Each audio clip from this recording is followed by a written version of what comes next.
Баршаңызға сәлем достар. Бүгін сіздерге осындай ерекше трещиналы печеньелерді қалай оп-оңай жасауға болатындығын көрсететін боламын.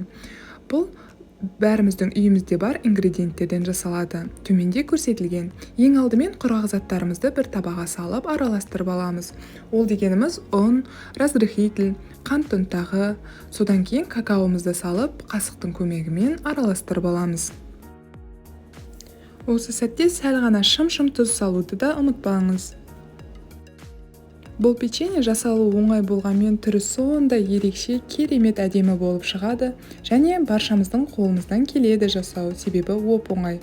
Осылайша барлық құрғақ ингредиенттерімізді араластырып болғаннан кейін бөлме температурасындағы сары майымызды салатын боламыз.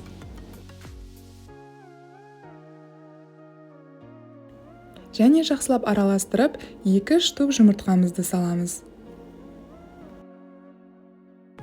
Достар, каналыма тіркеліп, лайк басуды ұмытпаңыздар және әрбір видеода өз пікірлеріңізді қалдырыңыздар. Сіздермен кері байланыс мен үшін өте маңызды. Алдағы уақытта ең оңай деген дәмді рецепттермен бөлісетін боламын. Мінекей, өздеріңіз көріп тұрғандай, ең алдымен қасықтың көмегімен жақсылап араластырып, содан кейін қол көмегімен қамыр илейтін боламыз.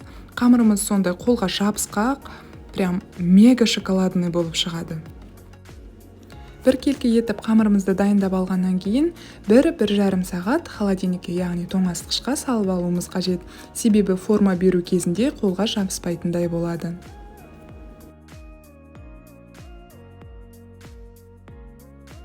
Мінекей, 1 сағат көлемінде холодильнигімізден шығарып алдым қамырымды. Сәл қатыңқырап қалған екен, тіптен жақсы, қолымызға жабыспайтын болады.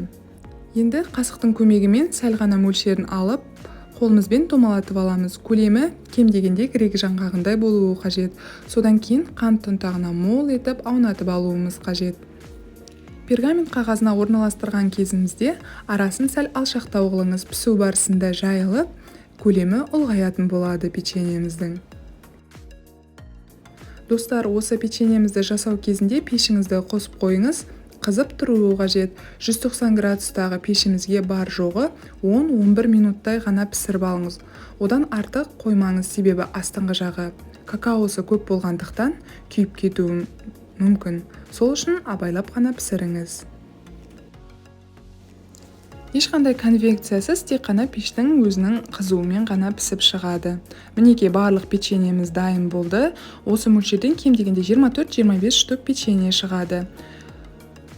Ендігі кезекте пешімізге жібереміз. 10 минуттың ішінде менің печеньелерім дайын болып пісіп шықты.